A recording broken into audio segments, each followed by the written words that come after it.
Why hello everyone and welcome to A Guide to Bravery, a B&O guide by me, your host, Marco DeSantos, also known as the Mechanic Critic, and with me is some more Bravery Network Online.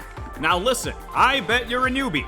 I bet you don't know what Bravery Network Online is all about. Well, don't worry, good old Marco's here to teach you. Now sit back, relax, and we'll get into what is bravery. Well, just a small note about this guide first of all. This guide is meant to help beginners better understand the competitive side of B&O, as well as some high-level things that a lot of people take for granted. This is not a meta cheat sheet that will let you, copy some movesets and copy some team compositions. This is not the point. The point is that this guide is meant to give you the foundation and the tools you need to make those kinds of teams. It's all about making you better as a player, better your understanding, so that you can make better teams and make better decisions. Now, without further ado, let's go on to our outline. First, we're gonna talk about what is bravery? What's this game? What can I do with it? What's a team? How do you build a team? What makes a good team? What do I do? What do I do with my team? How do I win games? These are many questions that newbies ask all the time when it comes to competitive games like this, but don't worry, I'm here to help you out. So first, what is bravery? Well, Bravery Network Online, affectionately called B&O or BNO, is an online competitive RPG. Fans of Pokemon will find the combat system very familiar, albeit different in ways that are very impactful. So, its combat system is familiar, but very different as well. In short, your player, also known as a Becker, will be tasked with creating teams of fighters to participate in bravery matches. It is your job to use your wit, knowledge, and keen eye for strategy to coach your fighters and squeeze out every advantage to win. So, I'll provide links for the game's Steam page and Discord server in the description down below, just in case you want to get the game and join the community. Trust us, we're nice, I promise. So, let's move on to that first question. What is a team? Well, you'll see my Anara team here on the right, but a team is a set of fighters you bring into bravery matches. Each team is comprised of 5 fighters. One of them is your captain. They're usually the leftmost fighter, denoted by that little circle badge of a crown on the lower left. Your captain determines your captain plan, as well as the number of batteries you have. Certain captain plans are just more powerful than others, but this is usually balanced by the amount of maximum batteries that captain has. Do note that the captain also starts with 110 health instead of 100 health, which means that they are less likely to be one-shot by your opponents who are only calculating for 100 health damage. Do note, and this is a big warning that not a lot of people realize, that if your captain dies or forfeits, you lose your captain plan. So your number of batteries stays the same, but you no longer have the advantages provided to you or the disadvantages provided to you by your captain plan. So if my Anara were to die, then I wouldn't gain 3 charges every time I flourished. Now let's talk about fighters. Fighters are the backbone of your team. These people do all the fighting. I guess it's in the name. Each fighter has stats, accessories, and moves. Stats determine what your fighter can do or how good they do certain things. Usually, it determines how well they deal damage, physical, digital, or emotional, or how well they can take those kinds of damage. It also dictates how fast they go, with their initiative stat, which is very important if you want to go first. Accessories contain your fighter's trait, which is a unique, character-specific passive that only they have. Most characters have 2 traits, which gives you a lot of flexibility for what that character can do. It also contains your necklace, which is an item that can be put on any fighter. You usually get them from Euler at the cafe. These are different items that have different effects, from passives to one-time use effects. We won't go over all of them now because it's not important for this video. Finally, you have your moves. These are the things your fighters actually do during a bravery fight. These allow them to whack people with hammers, fill the field with mess, scream at people, throw fireballs, etc, etc, etc. One important thing to note is that your character's styles determine what moves they have access to. That style is found underneath your character's name. In Farron's case, for example, Farron is a Magnet Dissident, which means that Farron shares moves with Magnets and Dissident. Another Magnet is Molly, which means that certain moves that Farron has, Molly will also have. Odette is a Dissident, which means that certain moves that Farron has, Odette will also have. But note that Odette and Molly have a different secondary style, which means that even though they share half their moves with Farron, the other half they do not. So note that each fighter often has a unique set of stats, accessories, and moves that makes them all very different from one another. So even if a fighter looks like they have similar stats, if they have different traits or different moves, it can make that character's function entirely different. So get to know every single fighter, get to know their strengths and weaknesses, because they are all very useful for enacting your game plan and letting you win a bravery match. Fighters can further customize themselves by using focus. What's focus? Well, focus is a thing that you can invest into a specific stat, thus increasing that stat by 2%. Do note that it increases the base stat of that fighter, which means that the higher the default stat is, the more powerful each point of focus you put is. Simple example, if your fighter has 100 in a stat and you invest 1 point in it, okay? You can easily go really high with it, right? That 1 point, that 2% of a 100 is 2. But what's 2%, say, of 10, if your fighter stat is 10? Well, that's 0.2, which means that you won't see any stat increase until you start investing even more points in it. If you invest 20 stats into a 100 default stat, then your stat goes to 140. If you invest 20 focus points into a default stat of 10, your stats only go up to 14. So remember, each stack can take 20 focus points for a maximum of 40% increase in that stat, and each fighter only has 30 focus points to use, which means that you can never get more than one stat to maximum focus points. So choose what you focus on wisely.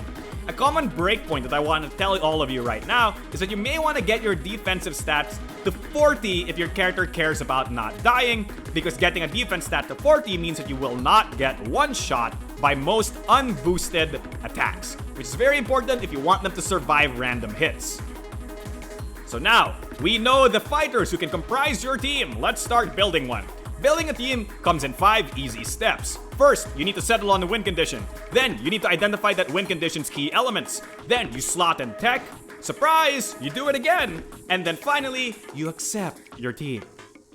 First, let's settle on the win condition. So each team needs to have a goal that makes them win, or at least a strategy that they want to fulfill.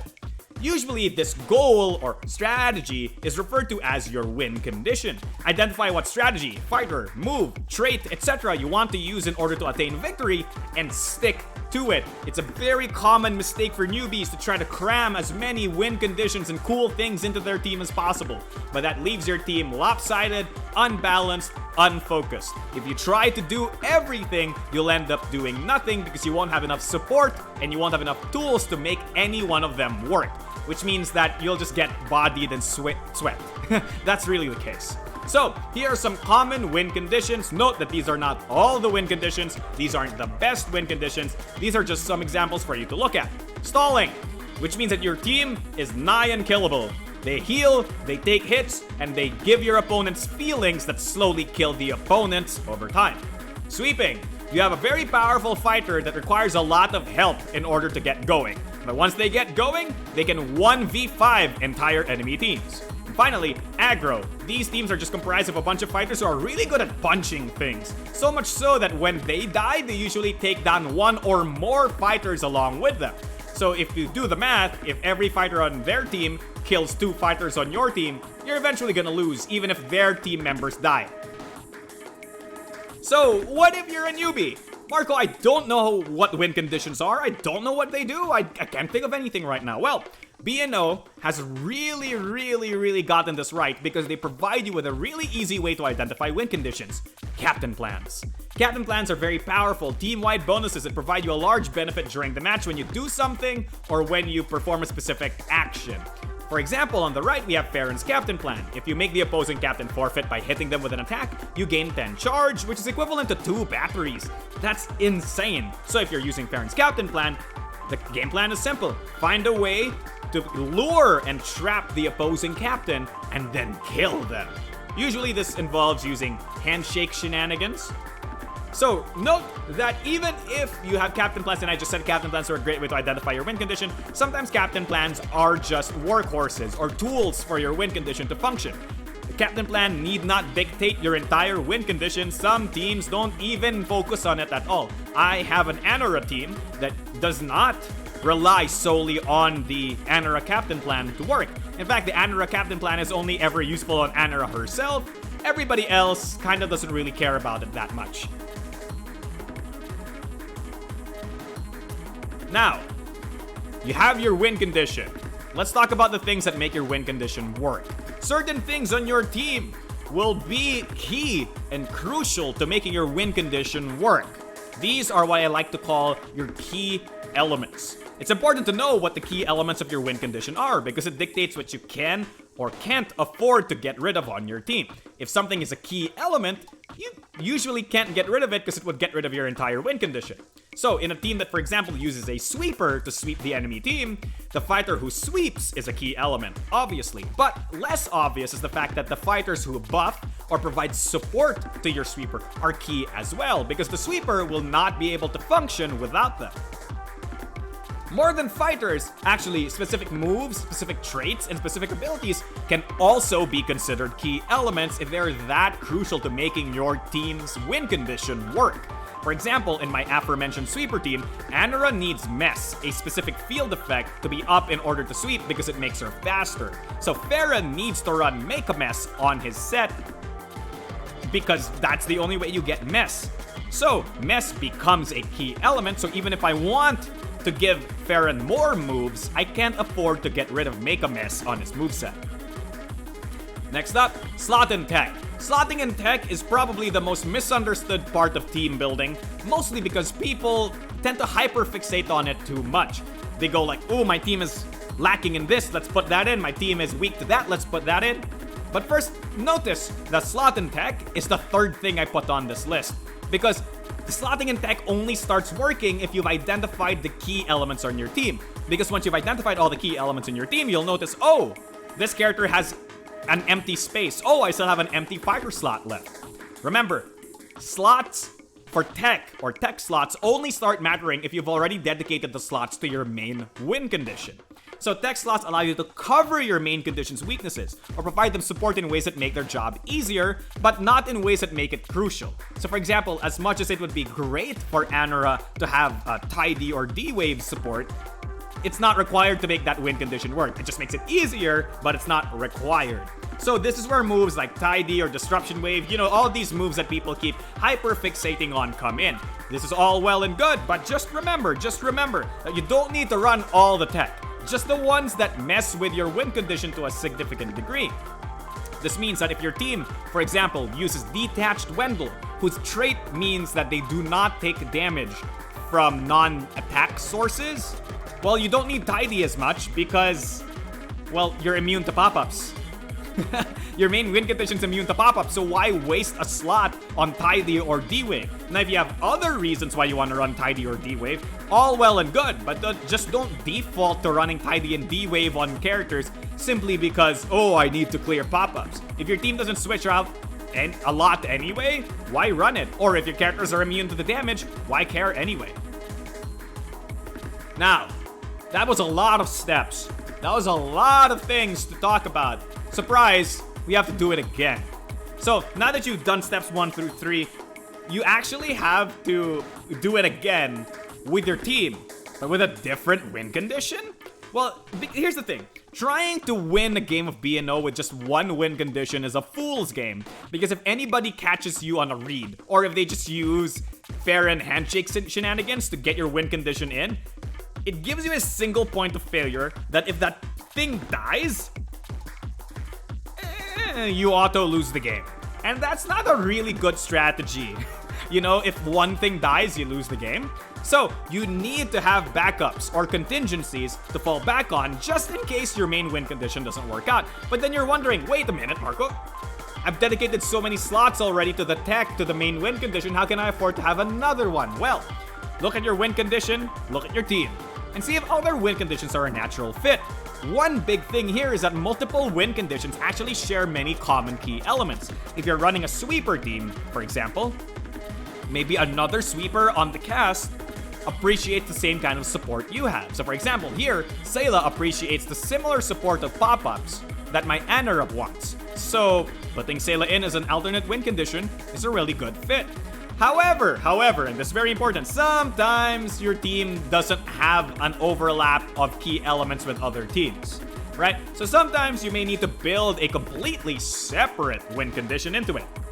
Don't worry, you just have to make sure that that new win condition still somehow complements or synergizes the original win condition. If you make a cherry team that uses pop-ups to punish people who tag out, you're actually very vulnerable to people who stay in and set up on you. So, having a bunch of fighters who punish stay-ins by, walling them and then giving them feelings is a natural fit.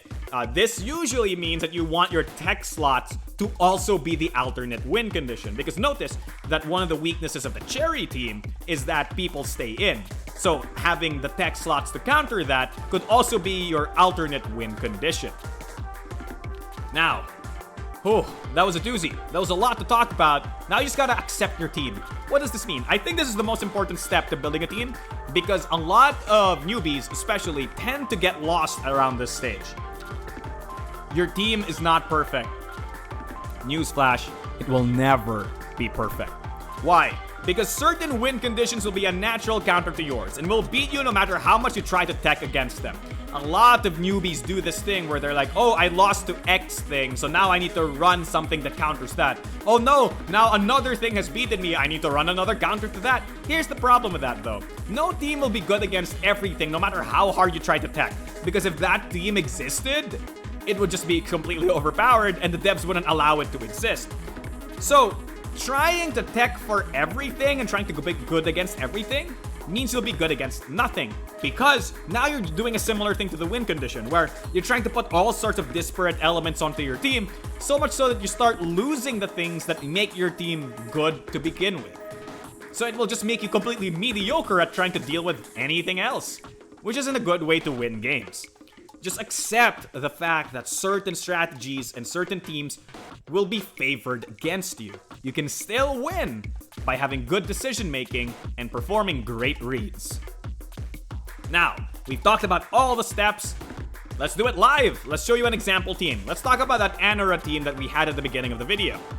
What's our win condition? It's simple. Anara comes in with pop-ups and mess support to sweep the enemy team. What are my key elements? Well, Anara has to sweep. Farron sets up the mess. Pema sets up my pop-ups. Great. This means that outside of Anara, Farron, and Pema, everything else is a flexible slot. Tech slots. Eric has Disruption Wave to clear hazards for Anara. Eric also has Blaze of Glory to kill some of the characters that Anara cannot one-shot. Very important. Pema has Flicker Glove to deal with fast characters. Anara does not have any priority on her, so having a way to deal with fast characters without mess up, say your Wendels or your Cherries, very important as well, so priority is really good. What's our contingency? Sayla is a sweeper that appreciates pop-up support, but also Sayla has access to priority moves like Flicker Glove, making it so that Sayla herself is technically another tech slot. And Farron uses Firm Handshake to punish people who don't let them make a mess, because if the opponent doesn't hit Farron to swap into Anara, Farron can stay in and ruin their lives and destroy their batteries. Finally, we accept the team, which means that we just accept that certain matchups are going to be hard. If the opponent team is running a lot of ways to sad or infuriate my team has a really hard time setting up the mess. Very, very bad. Also, if the enemy team is just filled with a bunch of physical walls and they kill Anara, then I don't have any more win condition because Sayla can't kill 4 physical walls, right? But notice that if I try to build my team around those two things, then my team can't handle other kinds of teams. So all I'll keep doing is every time I try to increase the win percentage against one team, I lose win percentages against another team. Now, this doesn't mean that you can't optimize your teams. It just means that at some point, no amount of optimization will get you to a point where you win against everything. So just accept it, right? Now you have your team. You've done it. You've accepted them even. What do you do with your team? Of course, you go into some Bravery Matches. Here's some way you can get into Bravery Matches. First, start off by sparring and bullying Radney. If you go to the sparring room and you fight Radney's not very smart, but you can use it as a testing ground to see whether or not the interactions within your team work. Next up, you can go to the casual Jeff and start casual matches. These matches are low risk because they do not affect your rank or anything. So, even if you lose 20 million times, nothing matters. It's a great way to build confidence in yourself and understanding your team's interactions way more. It also gives you experience against real players so that you can finally go to rank and do competitive matches against real players, and finally you can go from Bantam to Brave in no time. However, no matter what you do with your team, no matter where you decide to fight your Bravery matches, BNO provides you the same amount of options to win the game. So let's talk about tempo. Wait, why? Well, tempo is a concept that is often used in strategy games. Its definition is often debated. Just ask any CCG player out there, they're gonna give you 20 million definitions for what tempo truly means. I don't care about what they say, because for this video, we're simply gonna have it be a measure of who is winning. So, did you just knock out 3 of their fighters without killing any of your own fighters as a result? Well, perhaps you could say that you have tempo. Did you just tag in a fighter and instantly get them one shot without getting anything out of it? You could consider yourself as having lost tempo. Identifying who has tempo, identifying whether or not you've gained or lost tempo is not a science. Some people will say that it is absolutely not. It just comes with matchup experience and an understanding of the game. So, let's give you some experience. Who's winning? Try to answer these questions for yourself before I give you the answer. Here we have Pema against a Jane. Pema is a fighter with high physical and digital attacks, but mediocre to poor defenses. Jane is a fighter with high physical and digital defenses, who also has above average attacking stats. Who's winning?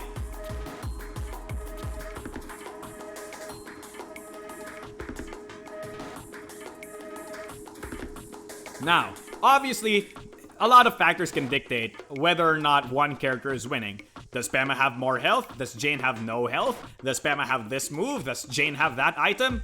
But at the core is, if you just look at this spread right here, it's very obvious that Jane is the one who's winning out. Jane can tank anything Pema does and then basically two-shot Pema.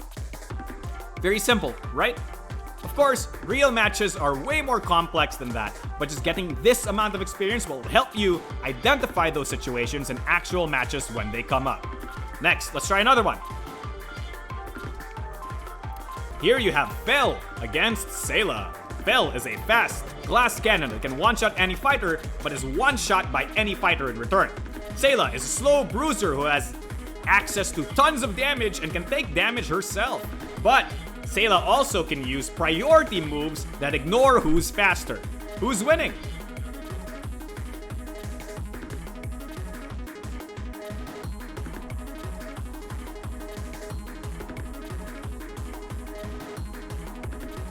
Again, situations may vary, but it's very obvious to many people that the faster character who can one-shot usually wins a matchup. But speed is relative. Sayla has access to priority, which means that even if Fel has more speed, Sayla will go first and one-shot Fel. Poor Fel. Okay, now you have your experience. Let's move on to your options.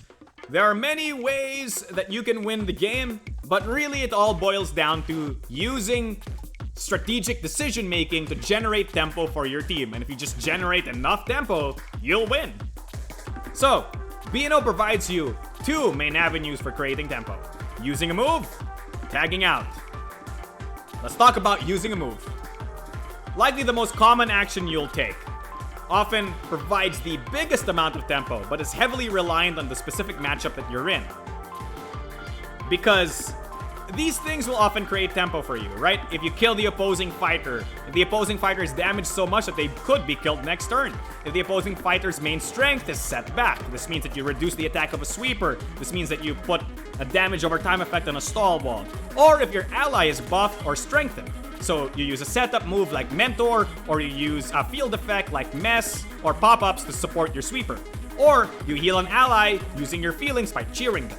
But note that these things are heavily reliant on the specific matchup you're in, right? In the earlier case, Pema usually has moves that generate a lot of tempo because they deal a ton of damage. But against the Jane, none of her moves actually generate tempo because they don't deal any damage to Jane. As such, even if you have high tempo moves available to you, the character you're fighting against dictates how good those moves are. So keep that in mind.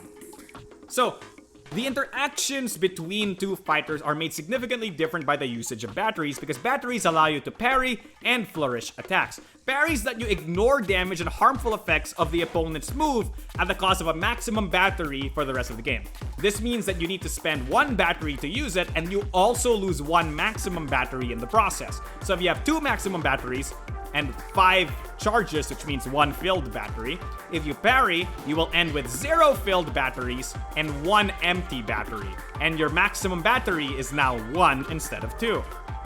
So, this parrying allows you to prevent the opponent from damaging your character, which means that slower characters now have an avenue to turn an entire matchup around. Because rather than getting one shot, they can block an attack and then one-shot the opposing fighter in return. That sounds pretty broken, you might say. How do I deal with parries? Well, that's where flourishes come in. Because flourishes do all sorts of things, but the most important thing is that a lot of flourishes crit. When a move crits, it deals bonus damage and it ignores parries. So this is your counter parry tech. That bonus damage and counter parry tech are very useful because, again, much like parries, it gives you an edge in certain matchups. If, for example, your attack doesn't one-shot the opposing fighter, but they can one-shot you, you're currently in a losing matchup. But if you flourish and crit, and suddenly you one-shot the opposing fighter, you're now in a winning matchup. Keep these things in mind as they heavily warp the game and your matchups. So remember that if your opponent has batteries, they can flourish or parry, which can heavily affect the way the matchup plays out. Next up, let's talk about tagging out. Here's the thing that most people love doing. They just love tagging out. It's the second most common action you can take. Why do I say second most common action you can take?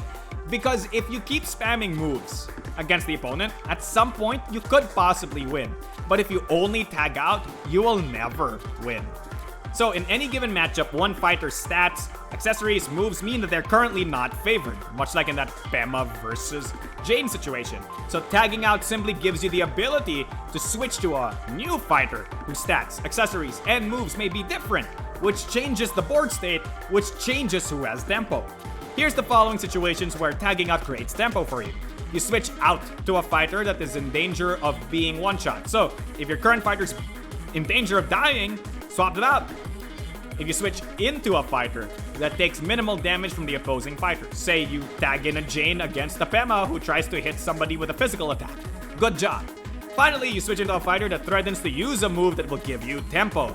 Note that this doesn't mean that the fighter has to one-shot the thing. It just means that the fighter that you tag in can take a hit and then threatens to one-shot them, or threatens to set up some mess, or threatens to set up pop-ups against the opposing fighter. If it gains you a bunch of tempo, it's worth it. Note, and here's the very important note that I want you to burn into your skull. Be sure that the tempo you gain from tagging out is greater than the tempo you lose from not using a move. Why tag to a fighter that can one-shot the enemy if the current fighter can just two-shot them instead? Now you might be saying to yourself, wait a minute, Marco. In both of those situations, it takes 2 turns, so I don't lose tempo, right? Wrong. Here's the thing. Tagging out opens you up to your opponent just getting a free move. What if they decoy? What if they do a setup move? What if they do anything that makes it so that when you tag in your new fighter is now in a losing position? You've lost a huge amount of tempo. Now what would have happened if you just shot them instead? Maybe you would still be in a losing situation, but you still at least deal damage to the opposing fighter, which is still better than getting red and ending up in a bad situation having gained nothing. So, we've talked about a lot of things today. Let's just summarize all of it as a cheat sheet. First, what is Bravery? Well, it's a competitive RPG game with lots of team building and strategy. What's a team? Well, a team is a collection of fighters with a precise win condition. The team uses its key elements to enact the win condition while using tech slots to cover its weaknesses. The team also must run a contingency plan, just in case the min-win condition doesn't come to fruition. However, each team has its own strengths and weaknesses, and no team has no weaknesses, giving them all a fair and unique feel.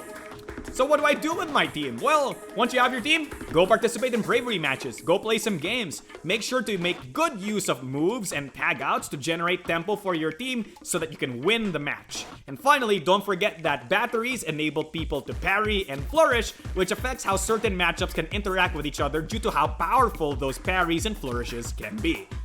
And now, hopefully I've given you all the tools and knowledge you need to go to the stadium and fight some bravery matches. Now go out there and go from Bantam to Brave in no time.